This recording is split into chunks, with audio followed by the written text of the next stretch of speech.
प्रतिसाद आहे? आता पत्रकाराला खोटं बोलून चालतं का? कारण हे सोपं नाही.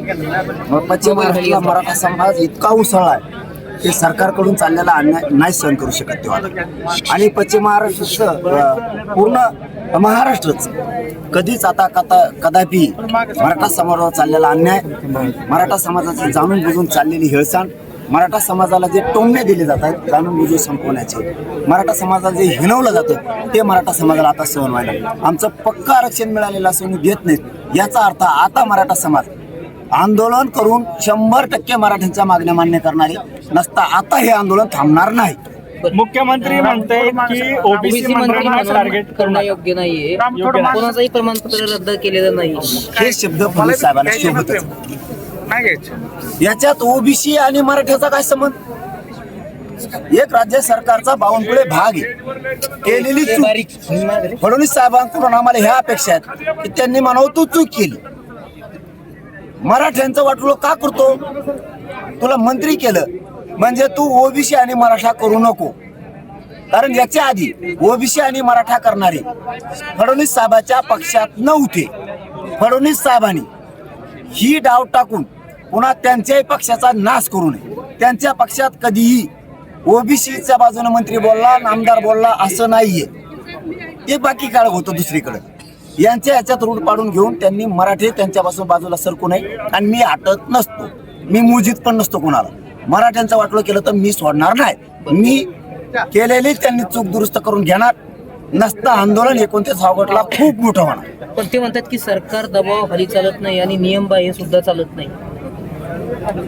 हे काय चाललंय मग?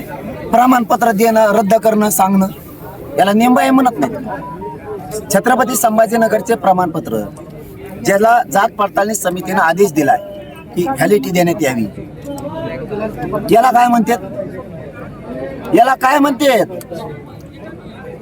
काय पक्ष चालवताय, काय सत्ता चालवताय, काय मराठ्यांचं वाटोळं करायला तुम्हाला भोगावं लागणार. तुम्ही मराठीवर अन्याय गेली 50-60 वर्ष मराठ्यांच्या बद्दल असा कधीच आवाज उठला नव्हता किंवा कोण पुढे आलं नाही, त्याबद्दल काय म्हणायचं? नाही. हे बघा, समाजासाठी इमानदारीनं काम करतो आणि समाजाला वाटतं की आहे ते खरं आहे. मी खोटा आरोप करत नाही कधी. त्यांनी मराठ्यांचे प्रमाणपत्र रद्द केले आणि हे मराठ्यांना सत्य आहे हे मराठ्यांनाच माहीत झालं. मीडिया ट्रायल पण झाली आणि जाणून बुजून रद्द केले गेले. पुढच्याही काळात असं होऊ शकतं. मराठ्यांच्या नोंदी रद्द करणं, मराठ्यांच्या आरक्षणापासून नोकरीपासून लांब ठेवणं सरकारकडून हे होऊ शकतं. म्हणून मराठा खरबडून जागा झाला. खूप मोठी लाटोसाळी राज्यात, खूप मोठी, आणि सरकारला ती परवडणारी नाही. अजूनही वेळ गेलेली नाही. मी रोज तेच म्हणतोय. मी शिंदे साहेबांनी आणि फडणवीस साहेबांनी त्यांची चूक सुधरा. तुम्हाला कधीच न बघितलेले दिवस बघावं लागते. मराठ्यांसंदर्भात साताऱ्याचे मंत्री असतील, भोसले घराणे असतील, कुणीही मराठ्यांसंदर्भात बोलत नाहीये. मी नुसतं राजेंबद्दलच म्हणत नाही, सगळ्या पक्षातल्या मराठ्यांचे नेते, आमदार, खासदार, मंत्री आहेत. हीच योग्य वेळ आता जातीच्या लेकराच्या पाठीशी उभा राहण्याची. कारण समाजाचे लेकर संकटात बावनकुळेने तुमच्या नाकावर टिचून त्यांनी जाहीरपणा प्रमाणपत्र दिलंय, प्रमाणपत्र रद्द करायचा आदेश दिलाय. त्यांनी तसे पत्र काढले.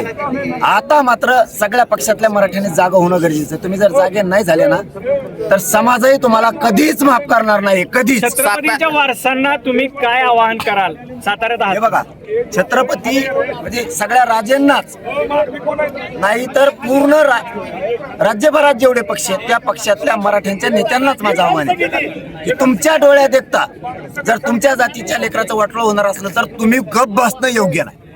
कारण आपल्यात क्षत्रियाचं रक्त खेळतंय, आपल्यात मराठ्यांचं रक्त आहे. आणि त्याच जातीचं जर प्रमाणपत्र रद्द होणार असली तर तुम्ही एवढे बलाढ्य आमच्या समाजात असून उपयोग काय, असं म्हणायची समाजावर वेळ येईल. आणि ती वेळ येऊ देऊ नका. तुम्ही आता योग्य चान्स आहे तुम्हाला सुद्धा जातीच्या बाजूने उभा राहणं. का? कारण तो सुद्धा समोरून प्रमाणपत्र रद्द करून त्यांनी जातीयवादाची भूमिका घेतली. त्यामुळे अशा जातीयवाद्यांना त्याचा धडा शिकवणं, त्याची जागा दाखवणं ही मराठ्यांच्या नेत्याची जबाबदारी. भाजपमध्ये असल्यामुळे बोलत नाहीत का दोन राजे? मी राजेंबद्दलच बोलत नाही, मी सगळेच सांगतो. एकूण आपली जात आपल्यासाठी महत्वाची आहे. जात मोठी करणं खूप आपली जबाबदारी आहे. त्यामुळं आपण लक्षात घ्या सगळेजण, आता संकटात सापडले जो कोण उतारणार नाही त्याला 100% शिक्का लागणार आहे.